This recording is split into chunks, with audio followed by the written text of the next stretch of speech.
Bismillahirrahmanirrahim. Assalamualaikum warahmatullahi wabarakatuh. Alhamdulillahi wassalatu wassalamu ala rasulillah. Amma ba'du. Pemirsa yang rahmati Allah subhanahu wa ta'ala, pada pertemuan kali ini kita akan membahas tentang tema pernikahan. Insyaallah tema pernikahan ini akan kita bahas dalam 3 episode atau 3 episode ya. Dan yang pertama ini kita akan fokus tentang permasalahan khitbah ya. Khitbah merupakan langkah awal bagi seseorang yang ingin melakukan pernikahan dengan wanita atau wanita dengan pria.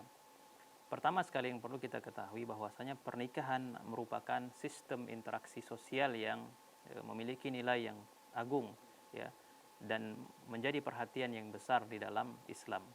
Bahkan Rasulullah SAW menganjurkan kepada para laki-laki atau para pemuda yang telah memiliki kemampuan untuk bersegera menikah, karena hal tersebut akan membantu mereka untuk menjaga kemuliaan mereka ya.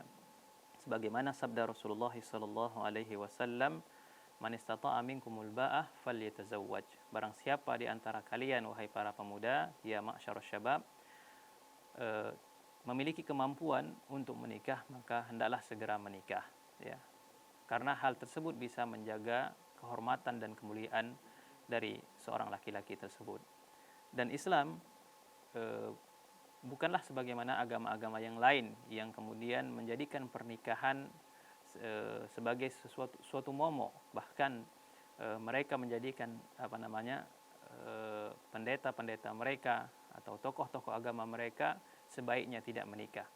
Bahkan justru Rasulullah SAW mengatakan, ketika datang kepadanya beberapa orang, di antaranya mengatakan, "Saya tidak ingin menikah agar bisa banyak beribadah." Rasulullah SAW mengatakan, "Faman raghiba an sunnati falaisa minni." Barang siapa yang benci, yang tidak mau mengikuti sunnahku, maka bukan dari golonganku.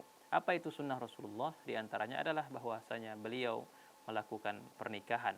Ya, karena pernikahan memiliki banyak manfaat ya. Salah satunya yang paling besar adalah terbentuknya keluarga yang sakinah ya, terbentuknya keturunan yang baik, jelas nasab dan keturunannya. Nah, langkah awal bagi seseorang yang ingin melakukan pernikahan tentunya adalah proses peminangan atau khitbah ya.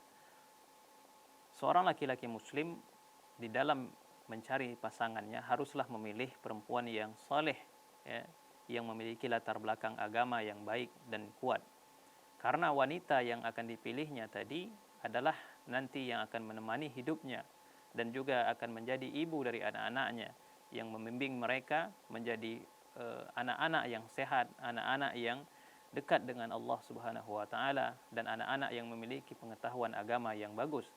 Dan untuk sampai kepada tahap itu tentunya adalah harus seorang laki-laki mencari semaksimal mungkin, mencari wanita yang paling utama adalah melihat dari sisi agamanya. Rasulullah SAW menyebutkan bahwasanya wanita itu dinikahi karena 4 hal ya. Tunkahul mar'atu li arba'in. Wanita dinikahi karena 4 hal. Lima liha wali hasabiha wali jamaliha wali diniha. Wanita dinikahi karena faktor dia kaya, hartanya, karena keturunannya, ya, karena kecantikannya, dan karena agamanya. Namun kemudian Rasul di akhir sabdanya mengatakan, "Fadfar bizatid din taribat yadaka." Namun pilihlah yang paling baik agamanya, maka engkau akan beruntung. Ya. Jadi bukan berarti kita harus memilih wanita karena hartanya, karena kecantikannya, karena keturunannya. Tidak. Rasul hanya mengatakan bahwasanya wanita itu pada dasarnya dinikahi karena 4 hal ya. Salah satunya adalah karena agamanya. Maka kalau seandainya keempat hal ini tadi tidak ada, atau ketiga hal, harta tidak ada, kecantikan tidak ada, dan juga nasabnya tidak ada, tapi agamanya bagus, maka tetap pilihlah dia sebagai yang menjadi pasangan hidupnya ya. Jadi artinya penilaian terhadap agama menjadi prioritas bagi seorang laki-laki di dalam memilih pasangan hidupnya. Begitu juga dari sisi wanita ya. Karena wanita dia tidak memilih, namun keluarganya, ayah dan ibunya yang kemudian didatangi ketika proses pelamaran, maka Rasulullah SAW mengatakan kepada orang tua wanita, idza ja'akum man tardawna dinahu wa khuluquhu fazawwijuhu. Kalau seandainya datang kepada kalian ya seseorang yang kalian ridhai, kalian lihat agamanya baik, akhlaknya baik, maka nikahkanlah dia, terimalah dia, ya. Illa taf'alu takun fitnatan fil ardi wa fasadan kabir. Karena kalau kalian tidak lakukan, tidak kalian terima laki-laki yang akhlaknya baik, agamanya baik tadi datang melamar anak kalian, maka akan menjadi kerusakan di muka bumi. Bagaimana tidak kalau seandainya yang akhlaknya baik, yang agamanya baik tidak diterima, maka tentunya yang akan datang nanti adalah orang-orang yang tidak baik pula. Artinya apa, pemirsa yang rahmati Allah? Bahwasanya prioritas terhadap agama ketika mencari pasangan hidup adalah yang paling utama. Ya. Adapun misalnya kecantikan, harta, nasab itu nanti dilihat setelah agamanya baik. Ya. Kemudian terkait tentang khitbah ini tadi, ada beberapa poin yang harus kita ketahui. Pertama, ya, lamaran dan tunangan adalah proses persiapan ke arah pernikahan. Ketika seseorang telah melamar, belum berarti wanita yang dilamar tadi kemudian boleh baginya untuk disentuh atau untuk berdua-duaan. Karena sebelum akad nikah, maka dia masih tetap non mahram bagi laki-laki. Kemudian bagi laki-laki yang melamar diperbolehkan untuk melihat wanita yang dilamarnya pada sesuatu yang terbiasa dilihat, yaitu wajah, ya, dan juga telapak tangan serta rambut. Ya. Hal ini tentunya untuk menguatkan ya laki-laki tadi agar dia semakin tertarik dengan wanita yang ingin dilamarnya. Kemudian yang ketiga, seorang laki-laki dilarang melamar wanita yang telah dilamar oleh laki-laki yang lain atau muslim yang lain, ya.